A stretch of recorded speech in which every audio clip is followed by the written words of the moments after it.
안녕하세요. 저는 결혼 2년 차 된 30대 초반 여자입니다. 별로 기억하고 싶지 않았던 순간들을 다시 떠올려 사연을 신청하려는 이유는 결혼을 앞뒀던 예비 형님과 저를 함부로 대했던 시모의 현재 상황에 대해서 여러분들께 알려드리고자 글을 작성하게 되었습니다. 지금 생각해봐도 너무 어이가 없어서 화가 치밀어 오르는데요. 저와 시댁 집안에 문제가 생기기 시작한 건 아주버님의 결혼 발표 소식을 듣게 되면서부터였어요. 아주버님은 양면 테이프 생산직 사업을 했는데 근무를 하다가 날카로운 기계에 손을 다치게 되면서 병원을 찾았는데 거기에서 첫눈에 반한 외과 의사였던 지금의 예비 형님을 만나 끈질기게 고백을 시도한 결과 연인 사이까지 이어지게 되었어요. 아주버님 사업이 적지 않은 매출을 올리고 있어서 예비 형님 집안에서도 결혼을 허락한 상태였습니다. 시모는 그동안 아주버님이 결혼을 하지 못해서 속이 타들어 갔었는데 기다리길 잘했다며 시댁 집안의 예비 며느리가 의사가 들어왔다고 엄청 좋아하셨어요. 저 또한 아주버님이 의사인 여자와 결혼하게 될 거라곤 상상조차 하지 못했었죠. 사람 앞일 모른다더니 누구나 인연은 있는 듯 보였습니다. 그런데 아주버님의 결혼 소식을 발표하게 되면서부터 시모가 저를 대하는 행동은 평소에도 좋지 않았지만 더욱더 심하게 저에게 함부로 했어요. 가족 모두가 둘러앉아 있는 상태에서 시댁 집안에서 제가 제일 하자라며 내세울 것 하나 없어서 어디 인사시키기에도 창피해 죽겠다는 상처되는 말들을 아무렇지도 않게 뱉었습니다. 아무리 제가 시모에게 며느리로서 성에 안 찬다 해도 말이 좀 심한 것 같아 저도 서운한 마음에 불만을 털어놓았었죠. 저 그래도 고등학교 졸업하자마자 바로 취업에 뛰어들어서 열심히 살아왔었어요. 지금은 개인 미용실도 자리 잡아 안정적인 생활도 유지하고 있고요. 어머님도 시도 때도 없이 미용실에 오셔서 머리 손질 받으시고 가시잖아요. 가족 전체가 제 미용실에 와서 관리 받으면서 그런 식으로 말씀하시면 안 되죠. 미용 그거 개나 소나 하는 거 가지고 내 앞에서 지금 명함 내밀고 있는 거니? 네가 우리 집안 며느리로 들어왔으면 당연히 베풀어야 되는 것들인데 관리받는 거 얼마나 된다고 내 앞에서 생색을 내려 하고 있어? 더러워서 너희 미용실에 더는 가지 않으마. 어느 정도 영향력이 있는 그런 직업을 가지고 있었다면 내가 말도 안 하지. 꼴랑 동네 미용실 하나 운영하고 있으면서 뭐가 그리 잘났다고 내 앞에서 불만을 터뜨려?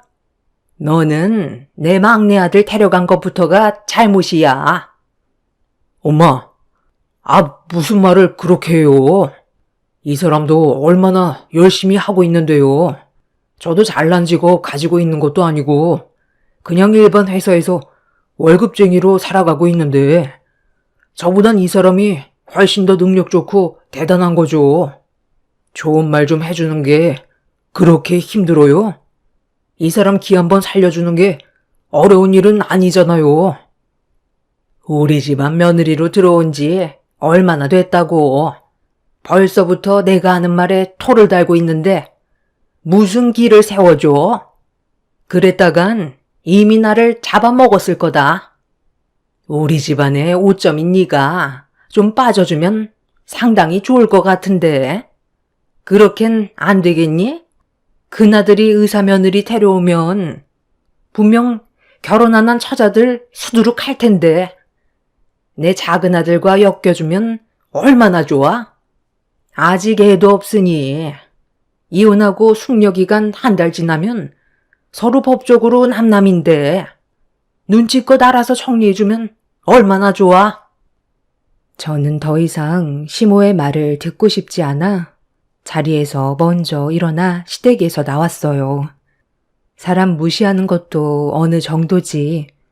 시댁 집안 그렇게 잘난 것도 아니면서 의사 며느리 들어온다고 저에게 막말을 가리지 않고 뱉어대는 시모가 너무 꼴보기 싫었어요.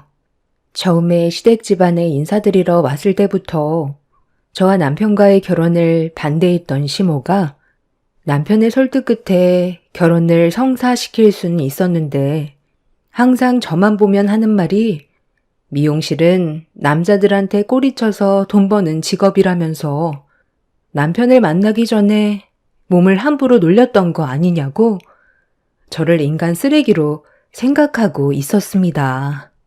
그러면서도 정말 어이없었던 건 미용실에 갈 일이 생기면 꼭 저에게 와서 관리받고 가셨습니다. 미용을 받으면서도 자기 아들 데려간 거에 대해 감사하게 생각해야 된다는 말을 강조했어요. 지금까지 관리받으시고 비용 처리 한 번도 안 해줬지만 그래도 얼굴 한번 붉히지 않고 최대한 좋게 웃으면서 넘어가려 했었습니다. 며느리로서 베풀면 시모도 언젠간 저에게 진심으로 대해주실 거라 믿고 있었는데 그건 제 착각이었다는 걸 시댁 며느리로 살아오면서 너무 크게 깨달았어요. 그래서 저도 더 이상 시모에게 잘해드릴 필요 없다고 생각했었고 그날 크게 상처받은 뒤로 다시는 시댁에 가고 싶지 않았습니다. 남편도 자기 엄마한테 실망이 컸었는지 당분간 연락하는 일은 없을 거라면서 얼굴을 붉히면서 화를 내곤 제 뒤를 따라 나섰어요. 항상 저를 위해 좋은 말만 해주던 남편도 시모의 행동에 많이 지쳐 있는 듯 보였습니다. 남편은 앞으로 속 편하게 살자면서 자기 집안 식구들과 얼굴 마주하는 일은 없을 거라고 더는 시댁에 가지 않기로 확고하게 결정을 내려버렸어요. 그날 이후부터 남편은 시댁에서 오는 어떠한 연락도 차단하고 있었어요. 잘해봤자 돌아오는 건 욕밖에 없었기 때문에 저 또한 2번 다시 얼굴 보고 싶지 않았습니다. 그런데 서로가 어떤 패턴으로 살아가는지 너무 잘 알고 있었기 때문에 연락을 끊었다 해도 그게 얼굴을 안 볼 수는 없더군요. 전화를 안 받아도 시모가 저희 집에 찾아오거나 미용실로 오는 걸 막을 수는 없었죠. 시모도 저희 부부의 행동에 기분이 안 좋았는지 한동안 연락이 없다가 어느 날 미용실 문을 열고 들어왔어요. 얼굴을 보자마자 기분 좋았던 그날 하루를 망쳐버릴 정도로 시모의 얼굴을 보는 순간 짜증이 확 올라와 버렸는데 시모의 뒤를 뒤따라 들어온 한 사람이 저에게 인사를 건넸습니다. 누군지 몰라 얼떨결에 저도 고개를 숙였는데 시모가 아주버님과 결혼을 약속한 예비 형님이라고 소개를 시켜줬어요.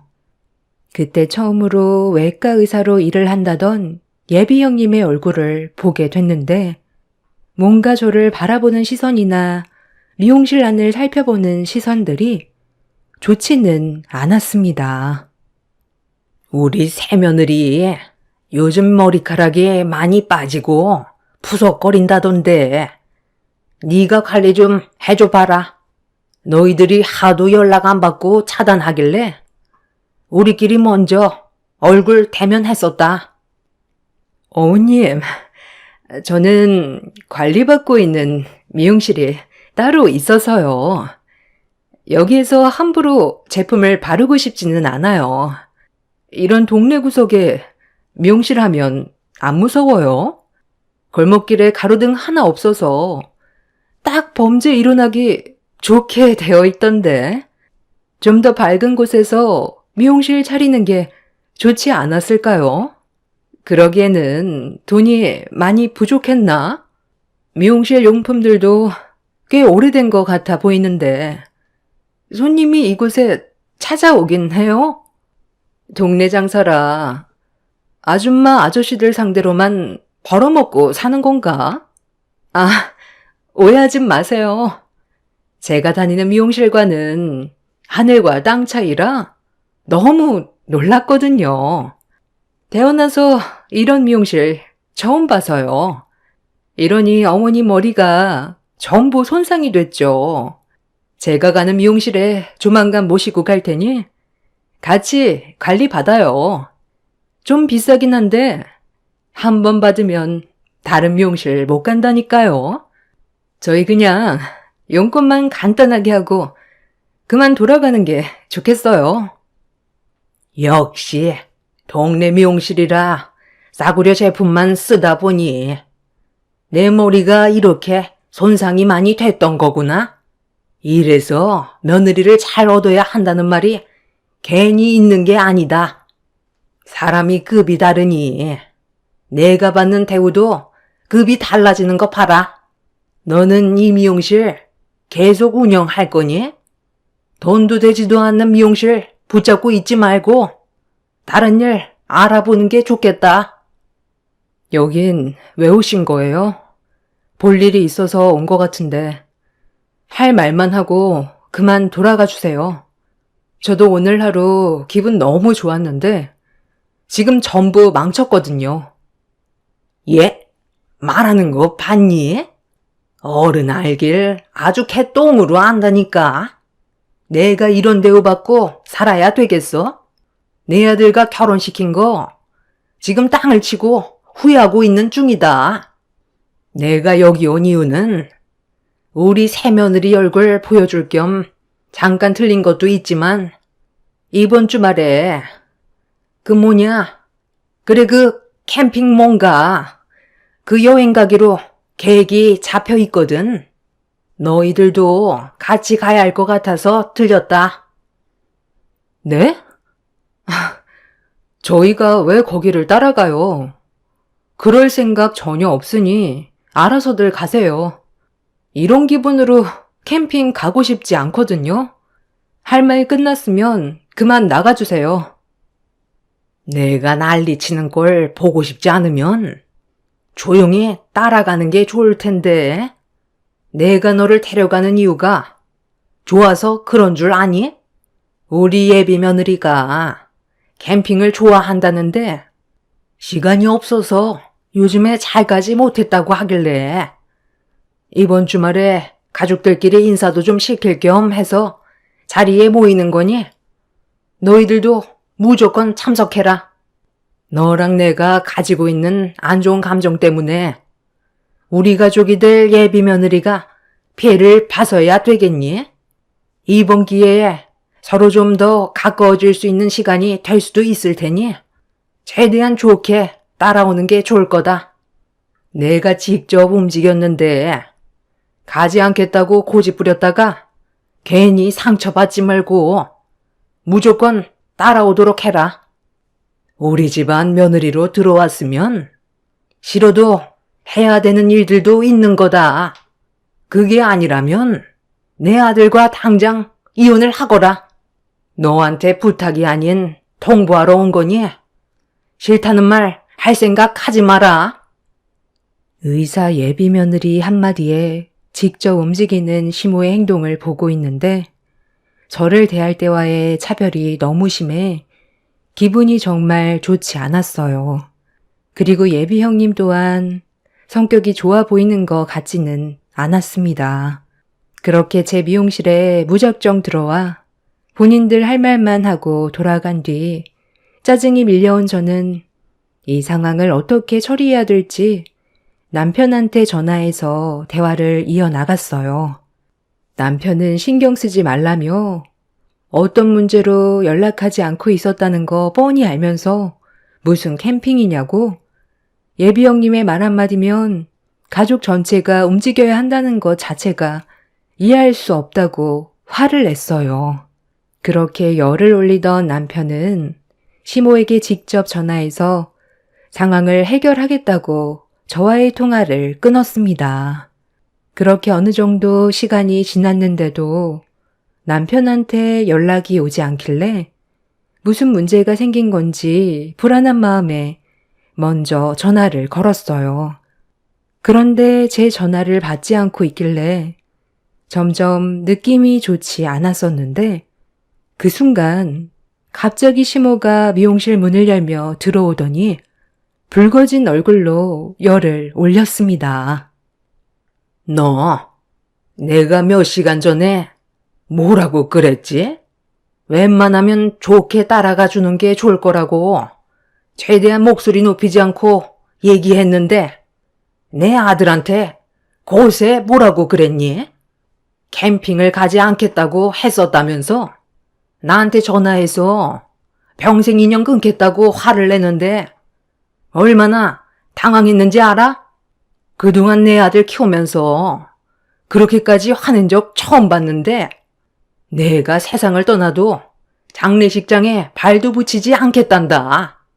예비 며느리가 우리 집안 정식 며느리로 들어오기 위해 나도 최대한 노력하고 있는데 그것 좀 맞춰주는 게 그게 그렇게 싫어서 이런 상황을 만들어? 내 아들이 이사를 가겠다잖아. 네가 나를 시험하는 거지? 내가 오늘 미용실을 다 때려 부수는 걸 보고 싶은 거야? 지금 눈에 뵈는 게 없거든. 마지막으로 얘기하마. 캠핑 갈 거야, 말 거야? 너 때문에 내가 왜 스트레스를 받으면서 살아야 하는 건데? 저도 이런 삶 살고 싶은 줄 아세요? 이 집 며느리로 들어와서 그동안 어머님한테 잘하려고 정말 많이 노력했었는데 돌아오는 건 항상 욕밖에 없고 저에게 상처되는 말 아무렇지도 않게 뱉으시는데 그런 말을 들었을 때 제 기분은 어땠는지 아세요? 당장이라도 이 집안과 연을 끊어내버리고 싶었다고요. 그래도 그동안 참고 있었던 건 그 사람이 받을 또 다른 상처가 생기게 될까봐 그게 걱정이 돼서 속으로 참고만 살아왔던 거예요. 저한테 캠핑을 같이 가자고 말을 하는 것보단 먼저 전에 있었던 일에 대해 사과부터 하는 게 우선 아니었을까요? 연락도 없이 무작정 미용실에 들어와서 예비 형님이 원하는 거 들어줘야 한다고 제 기분은 전혀 생각하지 않았잖아요. 저도 사람이고 사랑받을 자격 있어요. 상처받을 만큼 무시당하면서 살아야 될 이유 없다고요. 그래서 끝내 가지 않겠다는 거니? 내 큰아들이 이제야 제대로 된 며느리감 만나서 결혼 좀 해보겠다는데 뒤에서 밀어주지 않겠다는 거야? 네, 가지 않으려고요. 둘이 좋으면 결혼하는 거지. 제가 꼭 캠핑을 같이 가줘야 될 이유는 없는 거잖아요. 아직 영업시간이거든요. 방해하지 말고 나가주세요. 네가 이런 식으로 나온다 이거지? 그래, 알았다. 오늘 아주 끝장을 보자. 여기 미용실 쑥대밭으로 만들어 주도록 하마. 이것부터 때려 부숴야 되겠네. 당장 그거 내려놓지 못해요? 제가 이 사람 미용실은 건들지 말라고 했죠. 캠핑 가고 싶지 않다고 말한 게 상황을 이렇게까지 만들 일이에요? 최소한 먼저 연락을 하고 미용실에 왔어야죠. 아무것도 준비가 안 되어 있는 이 사람이 얼마나 당황스러웠겠어요. 제발 생각 좀 하면서 사세요. 남편이 시모와 전화통화를 하다가 시모가 미용실로 오게 될 거라는 걸 예상하고 있었는지 급하게 회사에서 미용실로 오느라 제 전화를 받지 않았던 거였어요. 남편이 조금이라도 늦었었다면 아마 미용실은 아수라장이 되어 있었겠죠. 남편 덕분에 큰 화를 면할 수 있었고 시모는 끝까지 미련을 못 버리고 예비 형님이 원하는 캠핑에 저희가 꼭 참석하길 원하고 있었습니다. 절대로 고집을 꺾지 않으려는 모습에 결국 저희 부부를 두 손 두 발 들게 만들어 버렸어요. 남편은 전에 있었던 일에 대해 먼저 사과부터 하라고 강하게 얘기했고 시모가 원하는 바를 이루기 위해 저에게 마음에도 없는 사과를 하셨습니다. 남편은 이번이 마지막이라면서 다시는 저에게 상처되는 행동을 하지 않았으면 한다고 확실하게 의사를 표현했어요. 저 또한 시모가 더 이상 저에게 상처 주는 행동을 하지 않길 바랐었죠. 그렇게 좋지 않은 기분으로 억지로 가게 된 캠핑장에 도착해서 이것저것 준비를 하고 있었는데 정작 캠핑에 오고 싶어 했던 예비 형님이 보이지 않았어요. 남편이 어떻게 된 거냐고 물어보니 아주버님이 병원 일이 마무리가 되지 않아 조금 늦을 거라면서 먼저 식사 준비를 하면 될 것 같다고 예비 형님의 상황에 대해 알려주었습니다. 그때까지만 해도 크게 별일 없이 조용히 지나가고 있었는데 음식 준비가 거의 끝나갈 때쯤 예비 형님이 캠핑장에 도착을 했어요. 오자마자 시부모님한테 인사를 드렸고 저희 부부와도 인사를 주고 받았는데 아주버님이 식사를 시작하면 될 것 같다고 말을 하는 순간 시모가 제 팔을 끌며 공용으로 사용하는 주방 안으로 끌고 들어갔어요. 갑작스러운 행동에 당황해서 시모의 팔을 뿌리치며 무슨 일 때문에 그러는 거냐고 물어보니 갑자기 저에게 따로 상 차려서 한쪽 구석에서 먹으라는 충격적인 말을 꺼냈어요. 어이가 없어서 제가 다시 되묻자 시모가 말귀를 못 알아듣냐며 한마디 했습니다. 그러니까 음식 준비한 거 저쪽 가서 너 혼자 찌그러져 먹으라는 거잖아. 내 말 무슨 뜻인지 이해를 하지 못한 거야? 무식한 너랑 우리 예비 큰며느리가 겸상해야 되겠냐고. 너를 여기 부른 이유는 음식 준비 때문에 부른 거지. 같은 자리에서 함께 얼굴 맞대고 식사하려고 부른 거 아니다.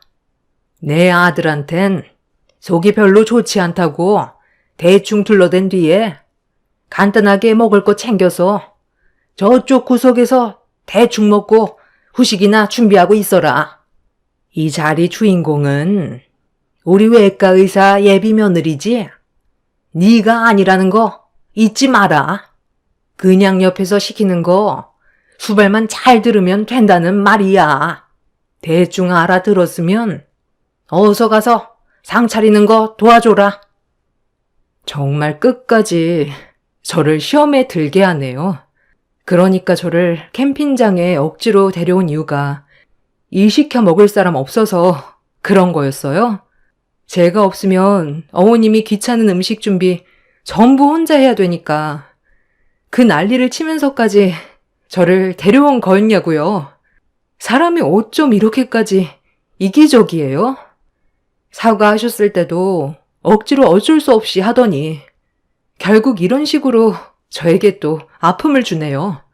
저 그냥 집으로 돌아갈 거예요. 어머님이랑 한 공간에 있는 것 자체가 싫어요. 제가 시모의 말에 반감심을 품으면서 화를 터뜨리는 순간 갑자기 주변을 두리번거리더니 옆에 있던 국자로 제 머리를 내리쳤어요.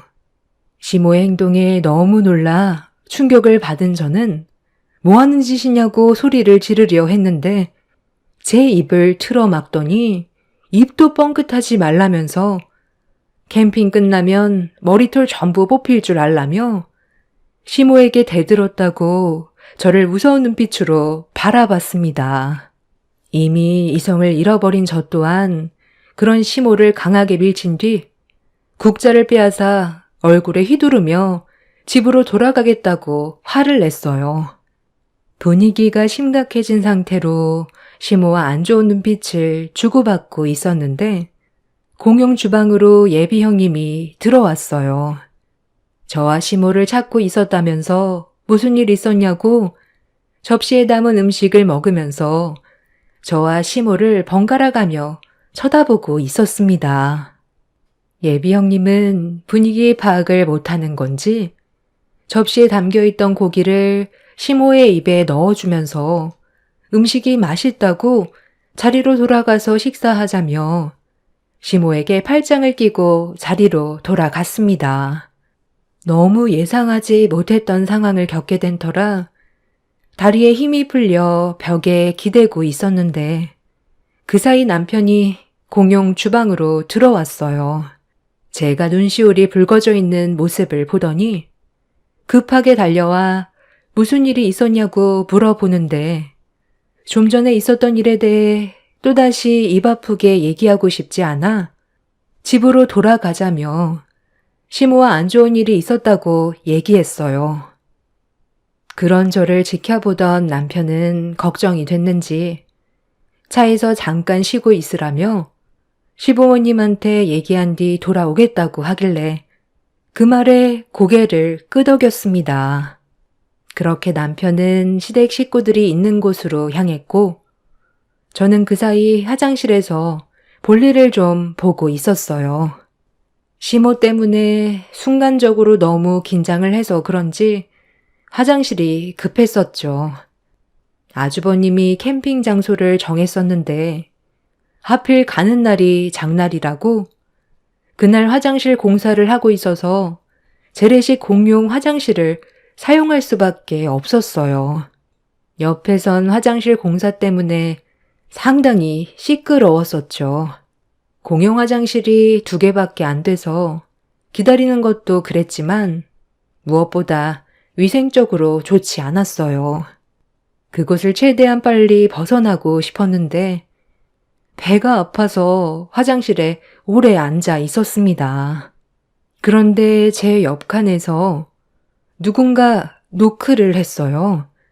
화장실이 급해 휴지를 챙겨오지 못했다면서 볼일이 끝나면 휴지 좀 달라는 말이었는데 목소리를 듣는 순간 시모라는 걸 단번에 알 수 있었고 저는 어떠한 대답도 하지 않고 있었습니다.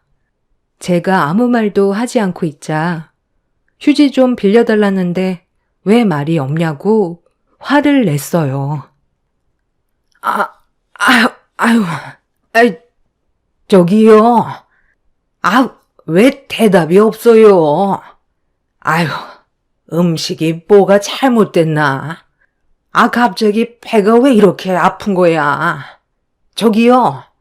지금 볼일 보는 거 다 알고 있으니까 끝나시면 휴지 좀 잠깐 빌려주세요. 급하게 들어오느라 챙겨온다는 걸 깜빡했네요. 아니, 여긴 어떻게 된 게 화장실 안에 휴지도 없는 거야? 제 말 지금 무시하는 거예요? 알아서 해결하세요. 저도 제가 쓸 만큼만 챙겨와서요. 어머님 드릴 정도의 양은 없을 것 같은데요. 먼저 화장실에서 나가도 챙겨드리지 않을 거예요. 뭐야? 너 지금 아까 그 일 때문에 나한테 복수하는 거니? 여기 냄새도 지독한데 언제까지 여기 있으라는 거야? 휴지 갖다 주는 거 힘든 것도 아니잖아. 힘든 건 아니죠. 하지만 어머님이 볼일 본 그 냄새를 제가 맡아야 한다는 게 힘든 거죠. 알아서 처리하세요. 그럼 전 이만 볼일 끝났으니 먼저 나가볼게요. 저기요. 안에서 볼일 보시는 분 죄송한데요. 지금 많이 급해서 그런데 좀 더 서둘러 주시면 안 될까요? 지금 막 나을 것 같거든요. 부탁 좀 드릴게요. 오래 버티지 못할 것 같아서 그래요. 아니, 도대체 캠핑장을 어떻게 알아봤길래 이런 곳으로 자리를 잡은 거야? 저기요, 일단 해결을 전부 못 하셨더라도 중간에서 끊어주면 안 될까요? 지금 간략근이 더는 버틸 수 없는지 풀려버렸어. 그래서 그래요. 부탁 좀 드릴게요. 제 말에 대답 좀 해주세요. 예, 예비 며느리니? 아, 나 여기 있다. 지금 볼 일이 끝났는데 휴지가 없어서 나가지 못하고 있거든. 가서 휴지 좀 가져다 줄 수 있겠니? 그럼 바로 나갈 수 있을 것 같은데. 어머니? 제가 거기까지 갈 수 있을 정도로 정신력이 남아있지가 않아요. 지금 하늘이 노랗게 변할 정도로 저도 한계에 도달했어요. 저기요, 문 좀 열어주세요. 아, 예비 형님이었구나. 저는 또 누군가 했네요. 많이 급하신가 봐요? 그런데 제가 할 말이 있는데 이 말은 들어주셔야 나갈 수 있을 것 같거든요. 지금 녹음하고 있으니까 제 말에 제대로 대답해 주는 게 좋을 거예요. 좀 전에 공용 주방에서 제가 어머님한테 국자로 머리 맞는 거 전부 지켜보고 있었죠? 저는 예비 형님이 몰래 뒤에서 보고 있었던 거 다 알고 있었는데 모른 척 하더라고요. 제가 지금 머리가 너무 아파서 그러는데 진단서가 좀 필요할 것 같거든요. 알고 있었어요? 괜히 크게 만들고 싶지 않아서 그냥 모른 척 했었거든요. 원하는 게 진단서인가? 그거 내가 끊어줄게요. 그거 어려운 거 아니거든. 그러니 제발 이제 그만 문 좀 열어줘. 부탁할게요. 그리고 공용주방에서 어머니한테 당했던 거 법적 증인 필요하면 내가 해줄 테니까 제발 문 좀 열어줘. 시모는 옆칸에서 저에게 휴지를 달라고 애원하고 있었고 문 앞에서는 예비 형님이 머리를 문 앞에 조아리면서 문 좀 열어달라고 애원하고 있었습니다. 제가 원하는 걸 얻었던 상태라 나을 것 같다는 예비 형님의 말에 볼일을 끝내고 화장실 문을 열고 밖으로 나왔어요. 그 순간 예비 형님이 저를 밀치면서 급하게 화장실 안으로 들어갔는데 갑자기 작은 비명 소리가 화장실 밖으로 들려오고 있었습니다. 바지를 내리려는 순간 관략근이 풀려 버렸는지 이미 바지에 실수를 한 것 같았어요. 예비 형님은 공용 화장실이 떠나갈 정도로 소리치면서 휴지를 다 썼다며 저에게 좀 더 가져다 달라고 하길래 상황이 별로 안 좋았던 터라 캠핑장으로 돌아와 휴지를 챙겨 공용 화장실로 가려는 순간 눈앞에 충격적인 광경이 펼쳐져 버렸습니다. 옆에서 화장실 공사를 하던 포클레인이 후진을 하다가 뒤에 있던 공용 화장실을 못 봤는지 그대로 밀어버렸고 그 충격으로 두 개의 공용 화장실이 바닥으로 쓰러져 버렸어요. 화장실 안에서는 시모와 예비 형님의 비명소리가 들렸고 문이 바닥으로 향한 상태에서 쓰러져 버렸던 상황이라 시모와 예비 형님은 밖으로 나오지도 못하고 있었어요. 공용 화장실이 쓰러지면서 바닥으로 악취나는 분뇨가 새어나오고 있었습니다. 포클레인 운전기사는 공용 화장실 안에 갇혀있는 시모와 예비 형님을 꺼내기 위해 공용 화장실을 돌렸고 그렇게 겨우 문을 열고 탈출할 수 있었던 두 사람은 온몸에 분뇨를 덮은 채 살려달라며 그 자리에서 쓰러져 버렸습니다. 캠핑장 사장님과 포크레인 운전기사는 물호수를 이용해 두 사람 몸에 붙어있던 분뇨를 씻어낸 뒤 겨우 밖으로 끌어냈지만 그 냄새가 온 캠핑장에 진동을 했어요. 급하게 캠핑장 사장님이 죄송하다면서 악취를 참으면서 두 사람을 부축해 샤워실로 데리고 가는데 아주버님이 그런 예비 형님의 모습을 보고 경악하면서 코를 막고 있었습니다.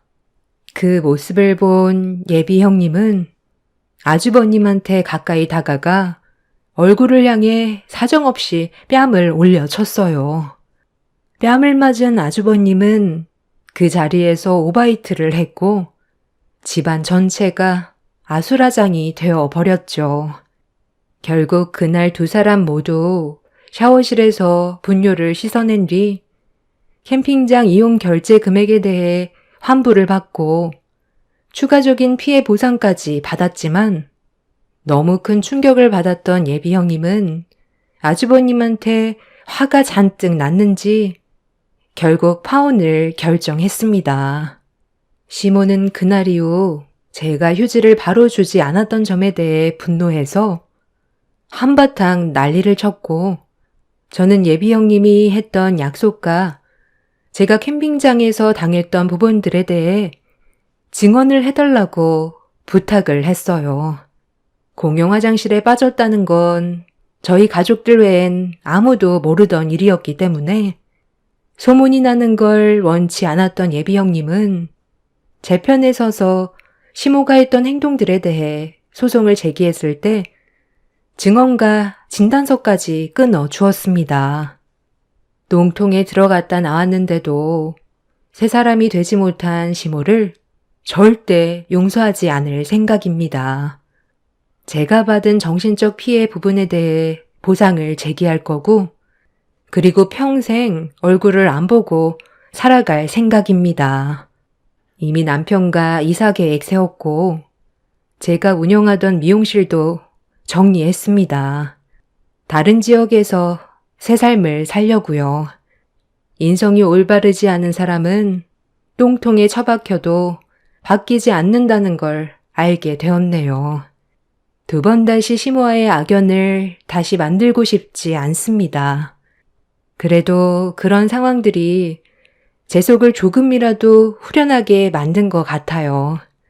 앞으로 살아가는 동안 힘든 일이 있을 때 그때의 기억을 떠올리며 살아가는 것도 나쁘지 않을 것 같네요. 제 사연 들어주셔서 감사합니다. 안녕하세요.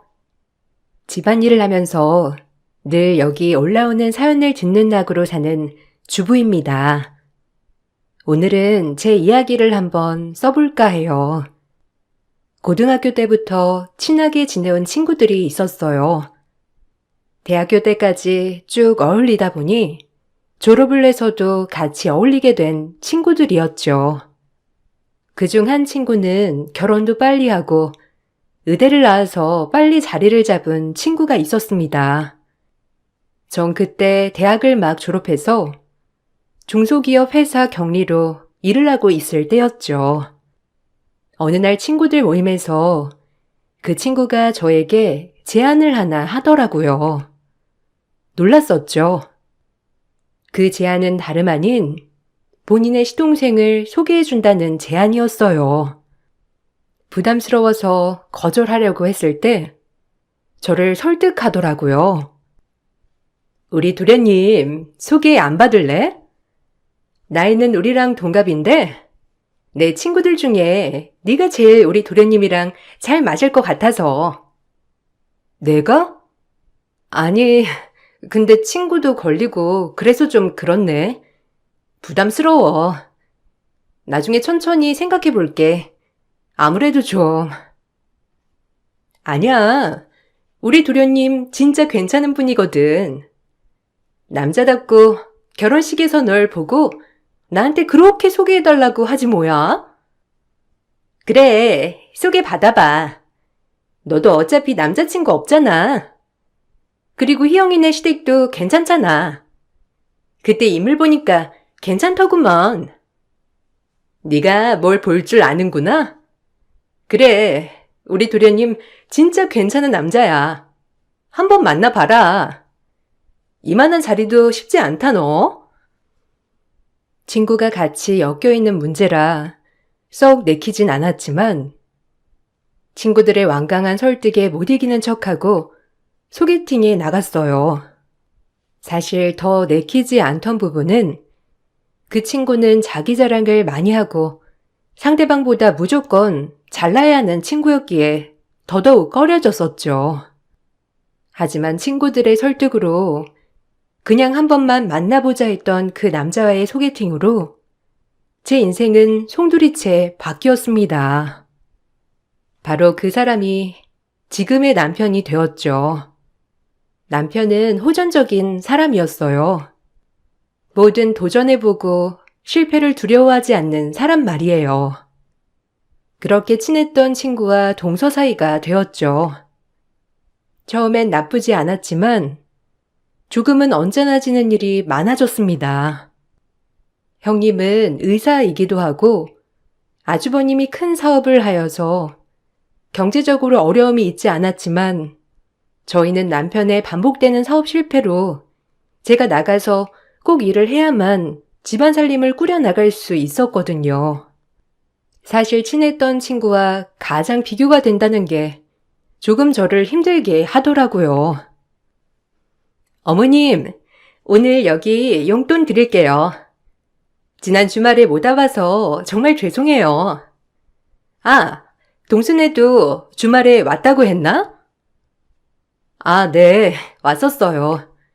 형님네는 요새 바쁘신가 봐요. 얼굴 뵙기 너무 힘든 것 같아요. 그래도 이렇게라도 보니까 좋네요. 그러게. 동서 혼자 주말에 일 다 했겠네. 내가 와서 좀 도와줬어야 하는데. 그래도 동서는 금방 하니까 괜찮았지? 어려서부터 손도 빠르고 야무졌잖아. 난 이런 일은 한 번도 해본 적이 없어서 사실 서툴거든. 일만 할 줄 알지. 살림은 젬병이야. 아유, 뭘 애까지 신경 써. 바쁘면 어련히 못 올 수도 있지. 안 그러냐, 둘째야? 그 나이도 사업하고 너도 병원에서 일하고 얼마나 바쁠 거야. 그러니까 이런 집안 행사는 둘째네한테 맡기고 넌 네 일에만 집중해. 일하는 사람은 일을 해야지. 시간적 여유도 둘째네가 훨씬 많이 있고 난 바쁜 거 다 이해한다. 그러니까 너무 그렇게 얘 눈치 보지 않아도 돼. 그래도 될까요? 아유, 동서한테 미안해서 그러죠. 어머님이 그래도 그렇게 말씀하시니까 좀 마음이 편하네요. 그리고 이 용돈 잘 쓰마. 너희 나와야 나한테 용돈 지어준 사람들이 있지. 자식 둘 낳으면 뭐하니? 안 그래? 시어머니는 의사인 친구 형님과 저를 좀 비교하더라고요. 처음엔 저도 예뻐하셨지만 집안일에서 늘 배제되는 건 형님이었어요. 아무래도 돈도 많이 벌고 잘 나가는 형님네를 어머님은 늘 치켜 세우시고 상대적으로 평범한 저희는 막 부리시면서 일도 많이 시켰거든요. 여기까지는 속상했지만 참을 만했어요. 그냥 좋은 게 좋은 거라고 생각을 하면서 지냈거든요. 하지만 그렇게 생각하는 저에게 형님은 번번이 제 속을 뒤집어 놓을 만한 일거리들을 만들더라고요. 자꾸 교묘하고 일부러 말이에요. 형님은 저에게 본인의 심부름을 많이 시키려고 했어요. 형님이기 이전의 친구로서 어떻게 그럴 수가 있나 싶은 나날이었죠.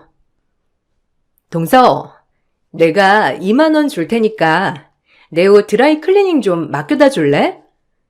내가 세탁소에 맡길 시간이 없어서. 괜찮지? 아, 이따가 나 회사 들어가 봐야 해서 세탁소 들리기는 힘든데. 미안한데 이거 그냥 네가 맡기면 안 될까? 나도 바빠서 그래. 네가 나보다 바쁘니? 중소기업 격리로 일하는 너랑 맨날 환자 때문에 바쁜 내가 같아? 좀 가는 길에 맡겨줘, 어? 나 내일 회식 때 입고 가야 해서 그래. 꼭 이렇게 부탁을 해야 들어주니? 그냥 한 번에 오케이 하면 안 되는 거야? 너도 참. 아니, 내가 그쪽으로 가는 길이 아니라니까. 오히려 네가 가는 길 아니야? 미안한데 그냥 네가 맡겨라. 돌아가야 해서 불편해. 그리고 회식은 네 사정이지. 매번 그렇게 시키려고 하면 어떡해? 너 나 없었으면 그럼 이런 일 어떻게 했어? 이러려고 나 너 동서로 끌어들인 거야? 미안하지만 오늘은 못 해주겠다. 네가 직접 해. 너도 손 있고 발 있잖아. 나도 오늘은 정말 바빠서 안 되겠어. 이런 사소한 부탁을 거절할 때면 친구는 늘 기분 나쁜 티를 내며 돈을 지어주려고 하더라고요. 절 거지 취급하면서 말이에요. 내 친구가 맞나 싶으면서 어떻게 이렇게 변했을 수가 있지라는 생각이 들었습니다. 그리고 점점 사이가 악화되었죠. 원래도 본인 잘난 맛에 사는 친구였지만 결혼하고 자주 보다 보니 친구는 제가 생각했던 것보다 훨씬 더 이기적인 인간이었어요. 아, 돌아가는 차비 줄게. 됐어? 그러니까 좀 맡겨줘. 아, 진짜. 꼭 이렇게 해야겠니? 그냥 좀 맡겨주면 될 거 가지고. 내가 그지야? 무슨 돈 한 푼 던져주면서 맡겨달라는 게? 너 이게 부탁하는 사람 태도니? 아, 기가 막힌다 정말. 아니 여보, 왜 그래? 형수님한테. 얼른 언성 높인 거 사과드려, 어? 죄송합니다, 형수님. 이 사람이 좀 기분이 그런가 봐요. 아, 그러게요. 아주 친구라고 막 덤비네요. 그래도 급이 있는 건데. 동서, 반말 찍찍하지 마. 내가 그래도 네 손익 형님이야. 당신 지금 뭐라고 했어? 내 편이 아니라 형님 편을 들은 거야? 어이없다 진짜. 이 집에 내 편이 있기는 한 거야? 어? 그리고 뭐? 반말 찍찍하지 말라고? 그럼 너도 나 하녀처럼 부리지 마. 어디다 대고 자꾸 하녀 부리듯 나를 부리는 거니? 내가 네 하녀야? 참나. 아니, 부탁 좀 한 거 가지고 하녀 부리듯 한다고 하면 이 세상에 부탁하는 사람들이 죄다 그런 마음이라는 거니? 당신 그만해. 형수님이 바빠서 그러시나 본데 좀 적당히 하란 말이야. 형수님, 제가 맡겨드릴게요. 노염 푸세요. 그러실래요? 아, 감사해요, 서방님. 동서는 정말 마음보가 꼬인 것 같네요. 무슨 말을 해도 참 저렇게만 받아들이니. 남편이 형님 편을 들자 너무 속이 상하더라고요. 아주버님과 남편이 10살 차이 났기 때문에 남편은 형과 형수를 참 어려워했죠. 그래서 그런지 무조건 형과 형수의 말이라면 복종을 하더라고요. 이런 것조차 너무 답답했어요. 친구는 이런 걸 보면서 절 더 막대하였고요. 친구가 맞나 싶기도 하면서 저를 은근 깔보는 그런 행동들이 이어졌어요. 그러던 어느 날 남편이 또 한 번 사업을 해보겠다며 아주버님께 손을 벌리더라고요. 정말 답답했죠. 말려도 듣지 않는 남편이었어요. 참 속상하더라고요. 어떻게든 말려보고 싶었지만 남편은 제 말을 귀에 들어오지도 않는 듯이 행동했어요. 전 걱정이 되어 잠도 이루지 못했고요. 무슨 사업이야. 지난번에 해결 못한 것들도 있었잖아. 그러니까 그냥 안전하게 다니던 회사 다녀. 이제 착실해야지. 아, 이번 사업 아이템 대박이라니까. 형한테 말해서 자금만 조금 융통하면 돼. 그러니까 조금만 믿어주라, 어? 아, 난 몰라. 자기가 알아서 해. 어차피 내가 하지 말라고 해도 할 거잖아. 안 그래? 진짜 속상하다. 그럴 거면 혼자 살지. 왜 나랑 결혼을 해가지고 나까지 고생시키냔 말이야. 안 그래? 속았어, 아주. 형님 말에 속아서 내가 눈에 콩깍지가 씌었었지. 넌 그냥 구경이나 하고 먹이나 먹으면 돼. 돈 보태줄 거 아니면 신경 꺼. 남자가 하는 일에 이래라 저래라 하지 말란 말이야, 어? 끝까지 저의 반대를 무릅쓰고 남편은 결국 형의 도움으로 사업체를 냈습니다. PC방 사업이었어요. 전 사실 아주버님에게 손을 벌리는 것도 마음에 들지 않았지만 결국 돈을 융통 받더라고요. 돈을 융통해 주지 않길 바랬지만 아주버님은 융통해 주더라고요. 나 진짜 이번에 잘할 수 있는데 형이 좀 도와주면 안 될까?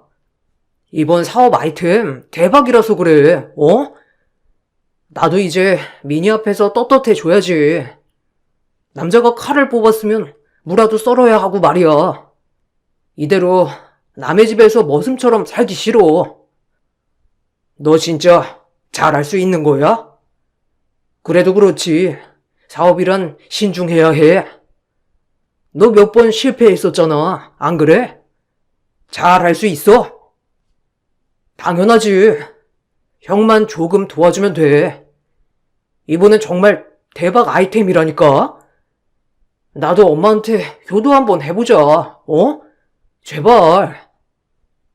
많이는 못 해줘.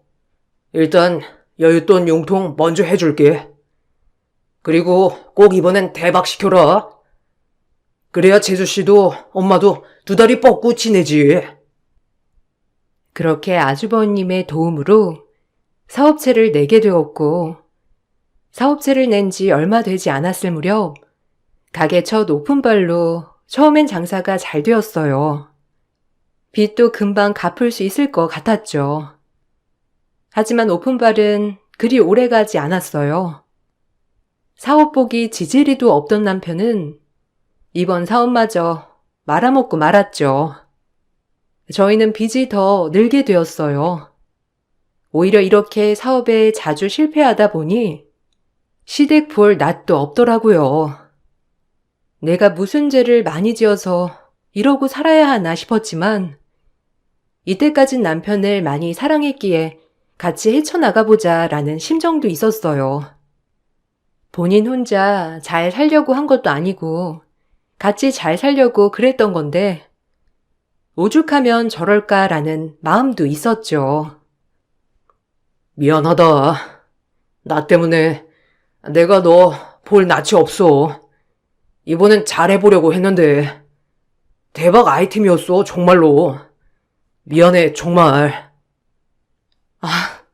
어쩌겠어. 이래나 저래나 같이 갚아 나가야지. 자기도 이제 열심히 앞만 보고 달려. 우리 아직 젊잖아. 그러니까 충분히 갚을 수 있어. 너무 그렇게 좌절하지 마. 나도 주말에 아르바이트 할 때 조금 알아볼게. 자기도 이제 일부터 알아봐, 당장. 그렇게 빚더미에 앉게 된 저희를 아주버님이 보시고 한 가지 제안을 하시더라고요. 아무래도 본인이 돈을 융통해주고 그래서 아주버님도 이번 일의 책임을 느끼는 듯 하셨어요. 하지만 전 형님 댁과 좀 엮인다는 사실이 조금은 불안하더라고요. 내 사업체 중에 고깃집에서 같이 일해보는 건 어떠냐? 그래도 너도 일을 해야지. 그래야 빨리 일어서는 거야. 그래요, 서방님. 형네 고깃집에서 일해보는 거 어떠세요? 아니, 동서도 그러지 말고 카운터 좀 보고 그래. 어차피 지금 다니는 회사에서 뭐 얼마나 벌어, 안 그래? 가족이 좋은 거라고 돈도 더 얹어줄 테니까 우리 가게에 와서 일해. 저도요? 아니요. 저는 지금 다니는 회사 잘 다니고 있어서요. 일단 제안은 감사드려요. 한번 생각해 보도록 할게요. 생각할 게 뭐가 있어. 눈앞에 닥친 빚이 얼만데. 같이 도와야 얼른 헤쳐나가지. 안 그래? 너무 그렇게만 생각하지 마. 그래요. 재수씨도 저희 가게에 나와서 일하시면 더 좋을 텐데. 일단 한번 생각은 해보세요. 그래도 좋은 제안 같으니까요. 아유, 형, 고마워. 매번 나 때문에. 그래도 형 덕분에 진짜 살아갈 맛이 난다. 형 없었으면 어쩔 뻔했어. 고마워. 형수님도요.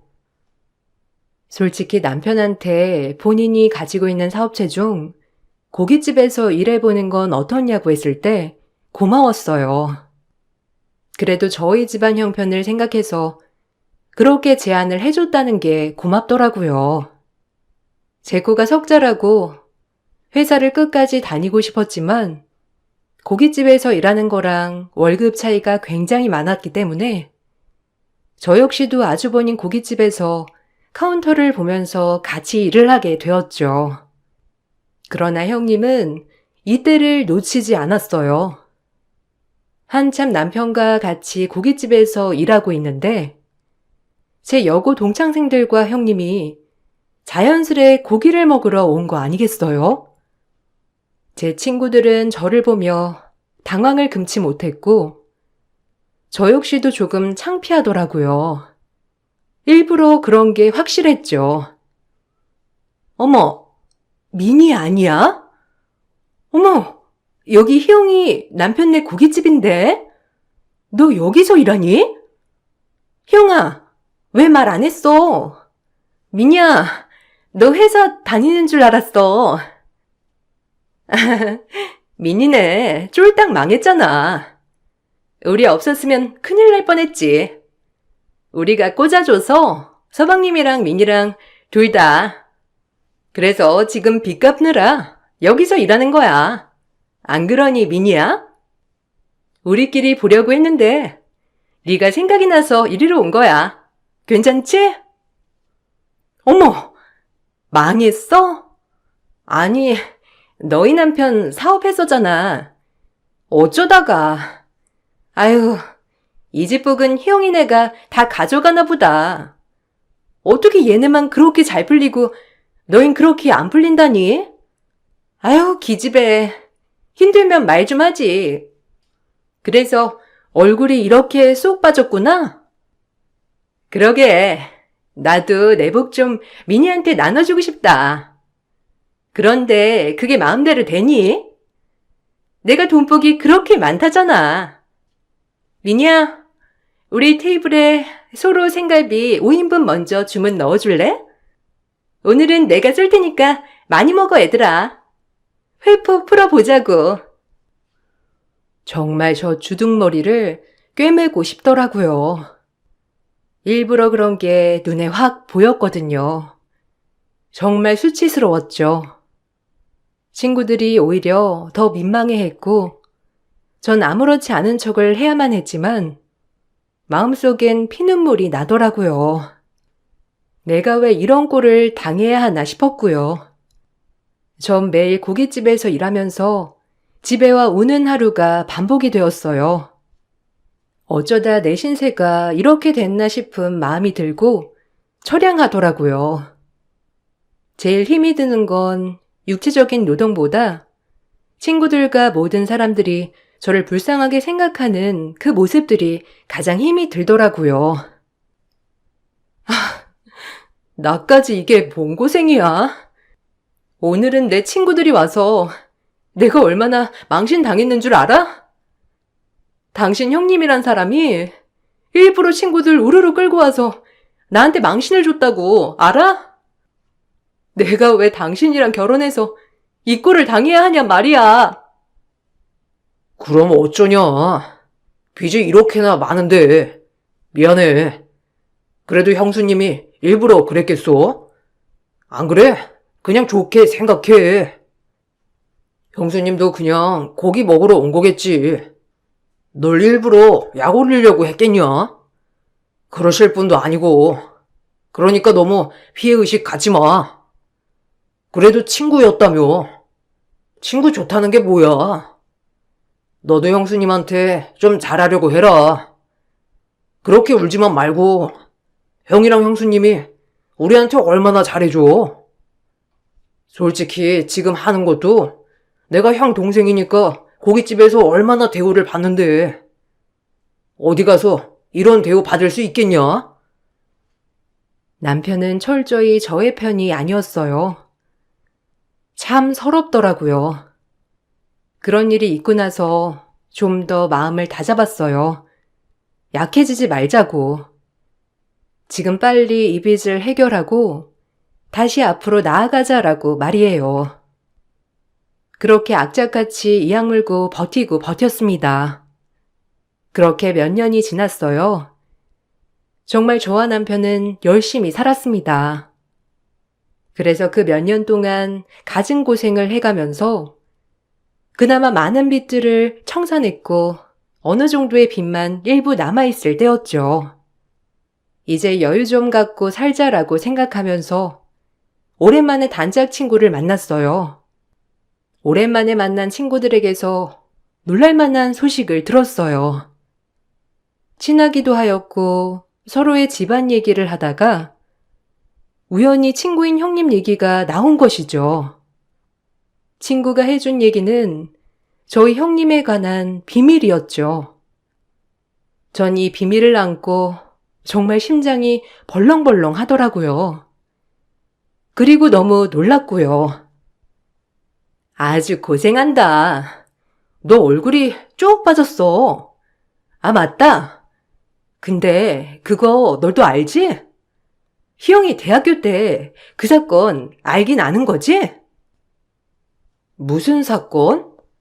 난 희영이랑 같은 대학교가 아니어서 그냥 친하게만 지냈지. 따로 뭐 사건 같은 게 있었어? 아, 맞다.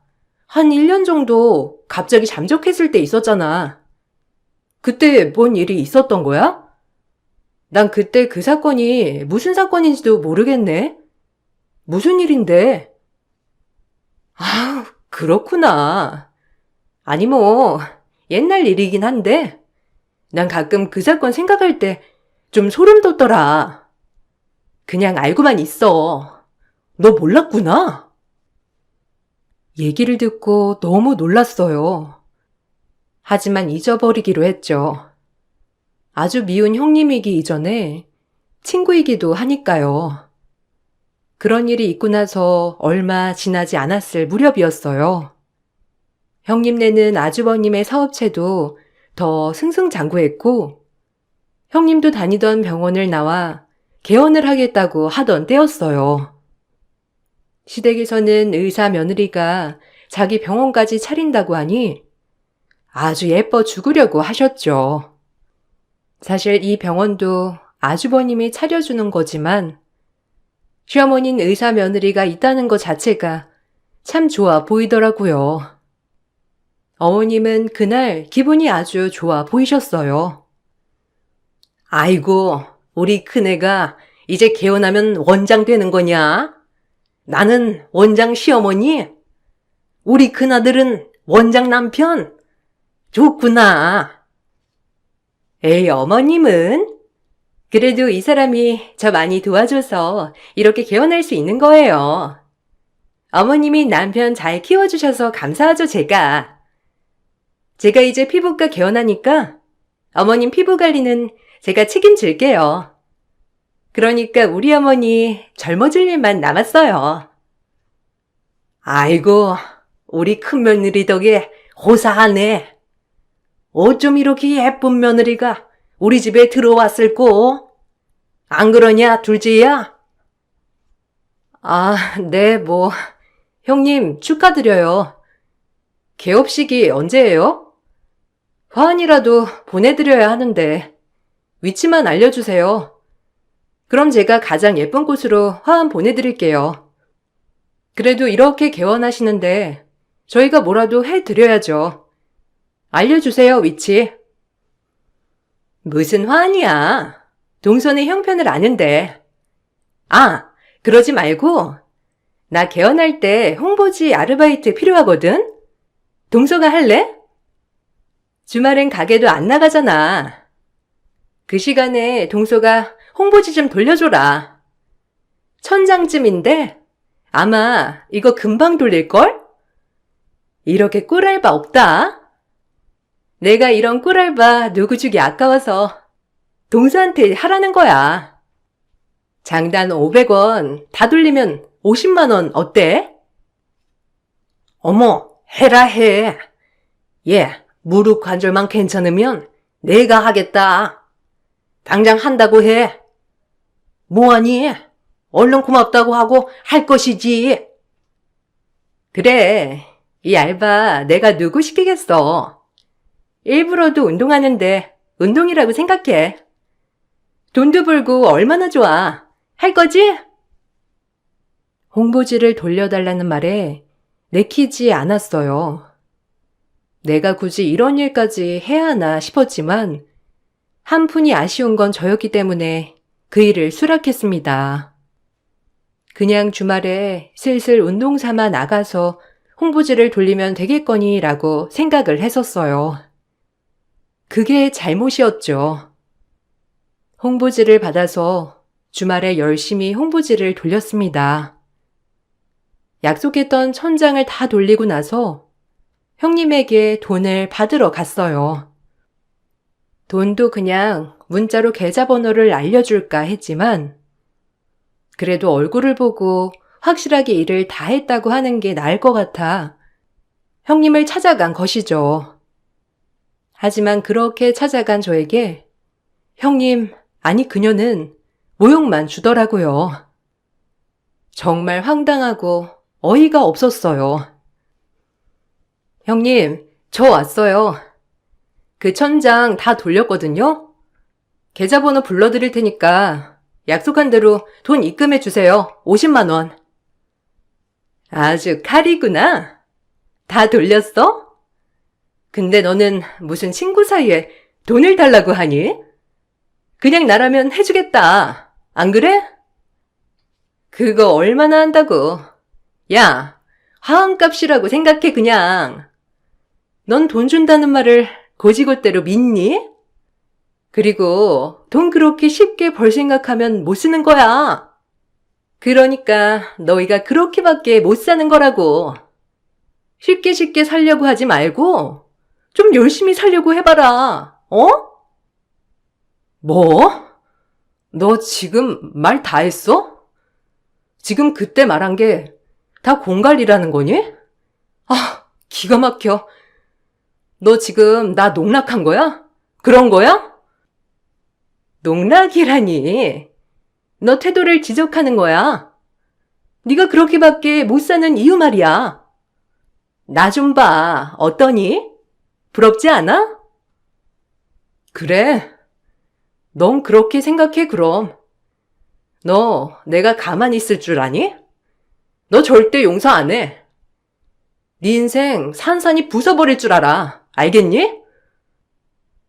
전 이대로 있으면 안 되겠다 싶었고 친구를 용서할 수 없었어요. 최근에 들은 가장 큰 비밀을 폭로하리라 다짐을 했어요. 친구랍시고 평생 지켜주자고 생각했던 그 비밀을 전 폭로하기로 마음을 먹었습니다. 어차피 친구에게 저는 친구도 아니었으니까요. 본인이 혼자만 잘난 줄 아는 저 머저리를 절대 가만둘 수 없었거든요. 그리고 전 시댁 모임이 있는 날만을 고대했죠. 나에게 준 모욕, 그동안의 무시, 모든 걸 그날 박살내리라 마음을 먹었어요. 오히려 이렇게 마음을 먹고 나니 평온해지더라고요. 몇 주 뒤면 시댁에서 저녁을 먹으러 모이는 날이 있어서 그날만을 기다렸고 그날이 다가왔습니다. 다 같이 밥 먹는 자리에서 전 형님의 인생을 박살냈어요. 제 말 한마디에 시어머니는 졸도하셨고 아주버님도 형님을 다그치며 화를 내더라고요. 얼마나 고소하던지. 본인이 마음을 곱게 썼으면 평생 입 다물고 살았을 텐데 본인이 자초한 일이라고 생각하며 죄책감을 덜었어요. 폭로를 하기 위해서요. 아, 형님, 개원 축하드려요. 다시 한번요. 근데 그나저나 이제 개원하셨으면 그 사람도 오려나? 그 형님 대학교 시절에 죽고 못 살던 애인 하나 있었잖아요. 같이 동거도 하던. 한 3년 동거했나? 애도 하나 있었죠? 둘이 같이 오는 거 아니에요? 아니, 이게 뭔 소리야? 동거는 뭐고, 애는 뭐야, 어? 아니, 큰애야. 둘째가 하는 말이 다 무슨 소리냐고, 어? 너, 그게 무슨 소리야? 입 안 다물어? 동거는 무슨 헛소리를 하는 거야? 참나, 기가 막혀. 지어내는 것도 아주. 지어낸다고요? 제가? 우리 친구들, 알만한 애들은 다 알지 않아요? 형님 애 낳고 그 남자 버린 거잖아요. 그래도 지금 찾아오진 않는 거 보니까 이렇게 살고 있는 거겠죠? 애는 한 7살 됐으려나? 시간이 많이 지났으니까? 그때 아마 딸이었나 그랬죠? 그렇게 독한 구석이 있어야 이렇게 성공하나 봐요. 전 그런 독한 구석이 없어서. 제 말이 끝나자 형님의 얼굴은 사색이 되었고 한동안 잊고 지냈던 일이 기억이 났는지 제 입부터 막으려고 하더라고요. 그리고 아주버님은 아주 화가 난 채로 빨리 바른 대로 말하라고 소리를 지르며 형님을 다그치기 시작했죠. 저 빼고 모두가 살얼음판이었습니다. 남편은 가운데서 어쩔 줄 몰라 하며 이 눈치 저 눈치를 보고 있었고요. 참 고소하더라고요. 저 표정을 보니까 말이에요. 지금 재수 씨 말이 사실이야? 당신 동거도 하고 애도 낳았었다는 게? 그리고 심지어 그 애를 낳았어? 지금 이렇게 뻔뻔하게 나랑 애도 안 가지고 그러는 게 그럼 그 애 때문이었다는 거야? 당신 입으로 말 좀 해봐, 어? 변명이라도 하란 말이야? 너 말 다 했어? 여보, 내가 집에 가서 설명할게. 그때 많이 어렸었고 또 나 다 잊었어.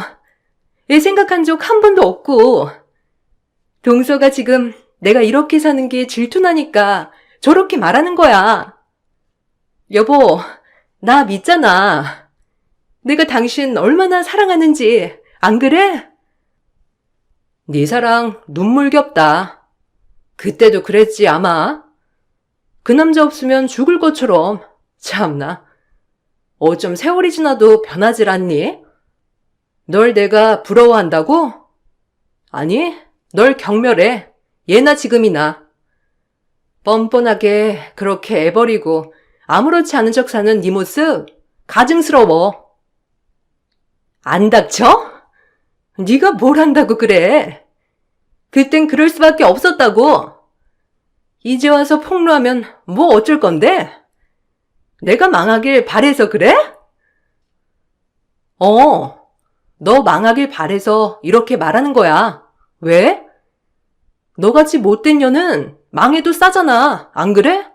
이 천하의 재수없는 년아. 지숙은 제 말이 끝나자마자 형님의 뺨을 내리쳤고 집안은 풍비박산이 났죠. 남편도 제 입을 막으려고 애를 썼고요. 얼마나 고소하고 시원하던지 저런 인간 같지도 않은 게 그동안 모든 걸 숨기고 날 무시했다는 게 화가 났죠. 평생을 모른 척 지나갈 수도 있었지만 더 이상 참을 수 없더라고요.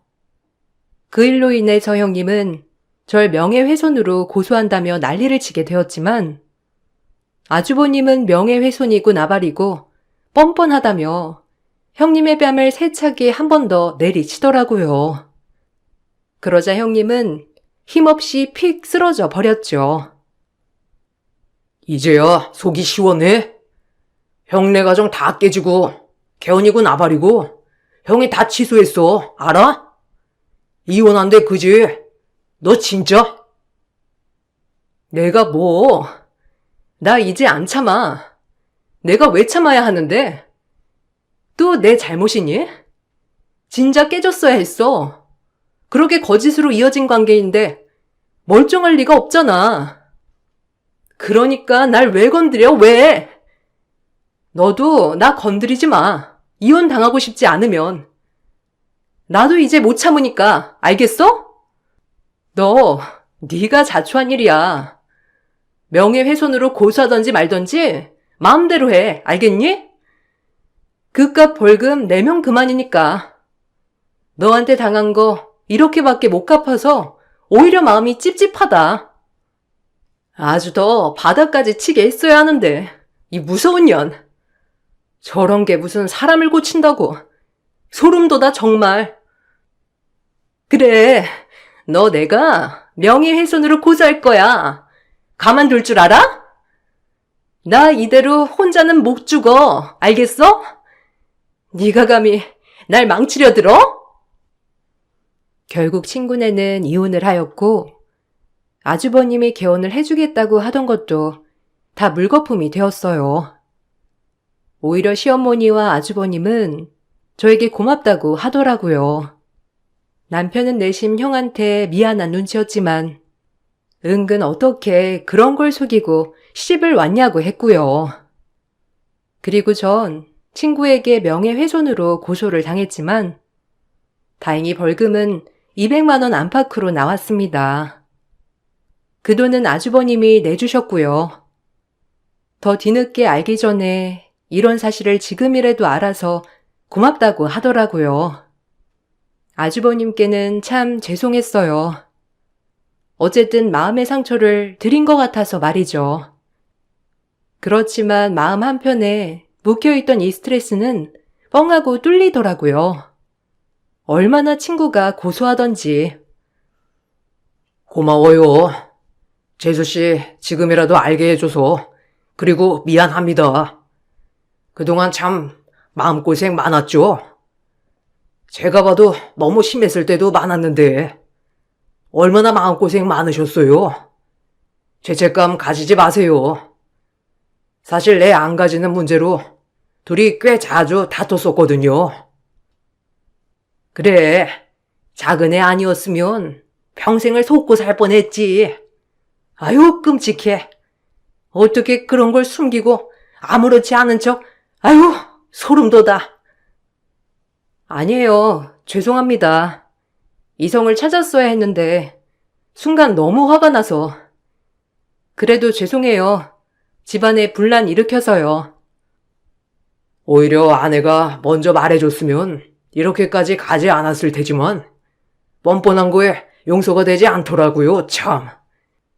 그래도 재수씨 아니었으면 깜빡 잊고 모르고 지날 일이었죠. 이렇게 가증스럽게 내 앞에서 아무렇지 않은 척, 아휴, 참 생각만 해도 싫네요. 이렇게 일이 되고 보니 시어머니와 아주버님께는 죄송하더라고요. 친구는 이혼을 당하고 위자료를 엄청 물었어요. 아무래도 혼인했던 기간이 길었기 때문에 혼인 무효 소송까진 가지 못했어요. 아무리 속이고 결혼했더라고 해도 말이죠. 결국 이혼 소송으로 마무리가 되었고 개원을 예정하고 있던 병원도 물거품이 되었어요. 그리고 동창생들한테 이 사건이 큰 이슈가 되었죠. 친구들은 너나 할 것 없이 언젠간 이 사달이 날 줄 알았다며 은근히 고소해 하더라고요. 점점 지 잘난 거밖에 몰랐던 친구여서 그런지 동창생들도 서서히 멀어졌거든요. 그러면서 저에게 잘했다고 아주 본인들 속이 시원하다며 그렇게 말해주더라고요. 아유, 속이 다 시원하다. 나 쟤 자랑하는 꼴 진짜 듣기 싫었잖아. 꼴 좋다 아주. 자식 버리고 남자 버리고 그렇게 팔자 고치면서 우아한 척 하더니 잘했어. 몇 년 전에도 고깃집에서 너 그렇게 무시한 날 우리가 얼마나 뒤에서 욕했는지 몰라. 아유, 속이 다 시원해. 그래? 아, 그래도 그냥 마음은 좋지 않은데 속은 후련해. 이제 그 꼴 안 봐도 돼서. 지팔자 정말 자기가 꼰 거지 뭐. 그래, 그냥 그렇게 생각해. 쟨 좀 콧대가 꺾여야 돼. 적이 얼마나 많아? 너 아니었어도 엄청 많을걸? 생각해보면 너 그렇게 본인 시댁으로 끌어들인 것도 대놓고 무시하려고 했던 거지 뭐. 안 그래? 한참 아래로 깔보려고. 누굴 깔봐 정말. 어이없어. 그러게. 나도 그렇게 생각해. 그걸 늦게 알아서 문제였지만. 그래도 지금이라도 이렇게 바로 잡았으니 됐지 뭐. 건너 아는 친구에게 듣기론 원래 다녔던 병원에서도 성격이 개차반이라 쫓겨나듯이 쫓겨나 개원을 하려고 했던 거였다고 하더라고요. 그래서 다시 돌아갈 곳이 없어 어디 한적한 시골 의원에 취직했다고 들었습니다. 지금은 어떻게 살고 있는지 전혀 소식이 없고요. 아주버님은 그 후로 재혼을 하셨어요. 이번엔 인품 좋고 예쁜 형님을 맞아들여서 그런지 집에서 큰 소리 한번 안 나고 저와 정말 잘 지내고 있답니다. 저희도 열심히 일한 덕분에 빚도 얼추 갚고 지금은 늦었지만 이세를 준비 중이에요. 참 힘들기도 했던 결혼 생활이었지만 미우나 고우나 어찌어찌 사라지더라고요. 남편이 미운 날도 많았지만 일을 계기로 저한테 더 잘하려고 하고 지금은 사업의 사자도 꺼내지 않고 착실하게 회사에 취직해서 일하고 있습니다. 저 역시 이혼을 생각해보지 않은 건 아니지만 의리로 여기까지 오게 되었어요. 역시나 제 선택엔 후회하지 않고 앞으로 평생 서로 보담으며 살아가려고 해요. 미우나 고우나 인생을 함께 갈 동반자니까요. 요즘에는 남편이 철이 들어 그래도 절 행복하게 해주더라고요. 사실 그 힘든 결혼 생활에 친구가 한몫한 건 사실이죠. 딱 요즘만 같았으면 좋겠는 날에 제 글을 한번 써보았어요. 재미나게 읽으셨나요? 여러분들도 절대 남에게 약점이 되는 비밀은 안 만들고 사시는 게 나을 것 같아요. 비밀은 언젠간 밝혀지는 거랍니다. 지금까지 제 글을 읽어주신 여러분들께 감사를 표하며 글을 마칠게요. 좋은 하루 보내세요.